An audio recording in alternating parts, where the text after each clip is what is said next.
جو گھی ہے وہ 380 ارب تھا، آج 600 ارب کے جی پہنچ گیا ہے۔ اور آج عام آدمی کی زندگی میں کیا فرق پڑا ہے؟ میں مخاطب ہوں اپنی عام عوام سے، اپنی مڈل کلاس سے، سیلریڈ کلاس جو تنخواہ دار طبقہ ہے، وہ آج کس مشکلات سے گزر رہا ہے۔ میں وہ لگژری آئٹمز کی نہیں بات کر رہا کہ بڑی بڑی گاڑیوں کی، امپورٹڈ چیز کی، اور وہ جو ہماری پیسے والے لوگ چیزیں لیتے ہیں، اس کی مہنگائی کی بات نہیں کر رہا۔ میں بات کر رہا ہوں جو خواتین آج میرا یہ سن رہی ہیں، جن کو اپنے کھانے پینے کی چیزیں جو ان کو چاہیے ہوتی ہے اپنی خاندان کو، صحیح بچوں کو صحیح کھانا کھلانے کے لیے، میں ان کی بات کر رہا ہوں کہ ان کے اوپر آج کیا گزر رہی ہے، ذرا یہ دیکھ لیں۔ جب یہ ساروں نے مل کے، یہ جو آج پی ڈی ایم کے لوگ ہیں، یہ سارے کہتے تھے جی مہنگائی ہو گئی، مہنگائی مارچ کرو، 4 روپے ہم نے وہ پٹرول کی قیمت اوپر کی تو کہا کہ پیٹرول بم گر گیا ہے۔ تو انہوں نے ایک دفعہ وہ فضل الرحمان آ گیا تھا مہنگائی مارچ کر کے، دوسری طرف وہ کام پہ ٹانگنے والے وہ بلاول آ گیا تھا، اس کے بعد 2 دفعہ فضل الرحمان، اور اس کے بعد یہ مریم نے کوئی راستے میں رہ گئی تھی، اس کی بھی لانگ مارچ، لیکن سب کا ایک کہہ رہے تھے کہ مہنگائی سے لوگ تباہ ہو گئے۔ تو آج اللہ کیونکہ الحق ہے، سچ کا خدا ہے، اس کی وعدہ ہے کہ وہ سچ سامنے لے آئے گا۔ ذرا آج قوم کو بتانا چاہتا ہوں کہ آج آٹا ہمارے دور میں 60 روپے کلو تھا، آج 135 روپے کلو پہنچ گیا۔ جو عام آدمی کھانے کی، اس کی پینے کی چیز ہے، جو چکن عام آدمی کی، جو خاص طور پہ کبھی کبھی اپنے بچوں کو وہ چکن کھلاتے ہیں، وہ 335 روپے کے جی سے 700 روپے کے جی پہ پہنچ گیا۔ جو دالیں ہیں، جو عام آدمی گھروں میں، عام آدمی کی تو دال روٹی، پیاز کی قیمت دگنی سے بھی زیادہ ہو گئی ہے۔ دالیں گئی ہیں 250 روپے کے جی سے 400 روپے۔ اور اب کسان دیکھیں، ہمیں جب تک کسان کو نہیں اٹھاتے، اور جو ہم نے پوری کوشش کی اٹھانے کی، اور ماشاءاللہ ہمارے دور پہ آخری 2 سال میں کسانوں کے پاس ریکارڈ پیسہ آیا۔ ہم نے ان کو ٹائم پہ جو گنے کی فصل کٹتی تھی، شوگر مل سے ٹائم پہ پیسہ لے کے دیا، 2 لاکھ سے 3,05,000 روپے۔ اب جو لوگوں نے گھر بنا رہے ہیں، کنسٹرکشن کر رہے ہیں، ان سب کو مشکلیں پڑ گئی ہیں۔ جو پروجیکٹس تھے ہمارے، مثلا سڑکیں بن رہی تھیں، جو پرانے پروجیکٹس چل رہے تھے، ان سب میں مشکلیں پڑ گئی ہیں۔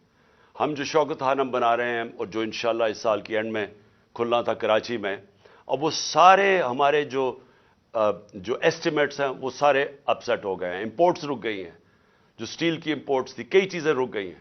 تو سارے اس طرح پروجیکٹس، جو آن گوئنگ پروجیکٹس ہیں، سب متاثر ہو گئے ہیں، یہ جو قیمتیں بڑھی ہیں سیمنٹ کی اور سٹیل کی۔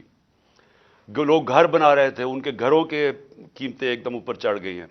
پھر دوائیں، انہوں نے امپورٹس کے اوپر جو بین کیا ہے، جو لائف سیونگ ڈرگز ہیں، جو خاص طور پہ آپ استعمال کرتے ہیں، کینسر کی ڈرگز، ہارٹ کے لیے، وہ ان سب میں قلت آ گئی ہے، کیونکہ یہ جو سوچے سمجھے بغیر سب امپورٹس بند کیے ہیں، جس میں متاثر ہو رہے ہیں ہاسپٹلز اور وہ مریض جن کی سیریس بیماریاں۔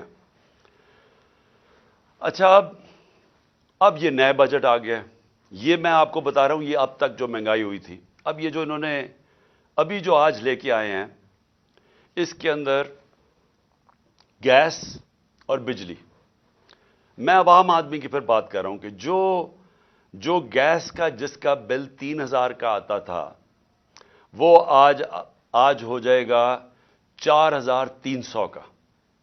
جو بجلی کا بل جن کے گھر 10,000 آتا تھا، وہ 13,000 پہ چلا جائے گا۔ سو یہ مزید میں آپ کو آج کے بل کے بعد جو مہنگائی ہے، sales tax across the board بڑھا دی ہے، یعنی ساری چیزیں، کیونکہ سیلز ٹیکس انہوں نے بڑھایا، ساری چیزیں اس سے مہنگی ہوں گی۔ اور جو بھی میں نے سریا کی اور سیمنٹ کی بات کی تھی، ان کے اوپر جو گیس، سریا بنانے کے لیے جو سٹیل ملز کو گیس جاتی تھی، اس میں 14% انکریز کر دیا، تو اس کی قیمت اوپر جائے گی۔ سیمنٹ 10% گیس کی قیمت انکریز کر دی ہے تو مزید اس کی قیمتوں پر چلی جائے گی. یوریا کے لیے جو پھر کسانوں کا مسئلہ آئے گا, یوریا کے لیے جو گیس 70%, اس پہ 70% گیس کی قیمت بڑھا دی گئی ہے, جو یوریا یعنی جو کھاد کی فیکٹریز کے اوپر گیس جاتی تھی, تو اس سے ایک بوری کے اوپر 375 روپے کا اضافہ ہو جائے گا اب کسانوں کے لیے.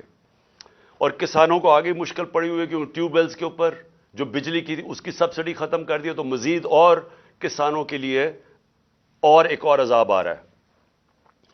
اب اس سے ہوگا کیا؟ اس سے ہوگا یہ دو چیزیں ہوں گی. ایک, مہنگائی بڑھے گی. مہنگائی آ گئی 50 سال میں پاکستان کی تاریخ کی سب سے زیادہ مہنگائی ہے. میں نے پھر سے کہا کہ ان کی ساری کیمپین ہمارے خلاف کیا تھی کہ ہم نے بہت زیادہ مہنگائی کر دی. ہمارے دور پہ جو مہنگائی تھی وہ 12% تھی, وہ آج پہنچ گئی ہے 30% کے اوپر اور مزید بڑھنے والی ہے. جو سب سے خوفناک چیز ہے, جو فوڈ انفلیشن, جو کھانے پینے کی چیزیں جو مہنگی ہوئی ہیں, وہ ہمارے دور پہ 16% تھی, آج 40% پہ پہنچ گئی. تو اس سے جو عام آدمی ہے, میں پھر سے کہتا ہوں جو سیلریڈ کلاس ہے, پہلے تو مہنگائی میں وہ پسیں گے, ساتھ ساتھ یہ جو انہوں نے چیزیں بڑھائی ہیں, جو انہوں نے امپورٹس کے اوپر جو ان کی غلط پالیسیز تھی, جو نااہلی تھی, اسے فیکٹریاں بند ہو رہی ہیں. ہماری جو ریکارڈ انڈسٹریل پروڈکشن تھی, ہماری جو انڈسٹری اضافی تیزی سے بڑھ رہی تھی, آج وہ منفی پہ چلی گئی ہے. جو انڈسٹریز, جو ٹیکسٹائل انڈسٹری, آپ فیصل آباد جا کے دیکھیں, جدھر مزدور نہیں ملتا تھا, آج بے روزگاری شروع ہو گئی ہے. ایک طرف بے روزگاری, ایک طرف مہنگائی.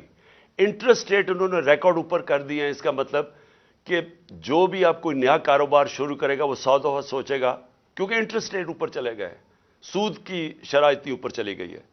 تو ایک طرف مہنگائی, دوسری طرف بے روزگاری. اب میں جو آج میرا اصل آج آپ سے بات چیت کرنے کا مقصد کیا تھا,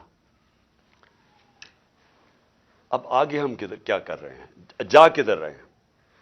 میں اس لیے آپ سے کہہ رہا ہوں کہ یہ جو مزید مہنگائی آئی ہے, اور یہ جلدی جلدی انہوں نے کی ہے.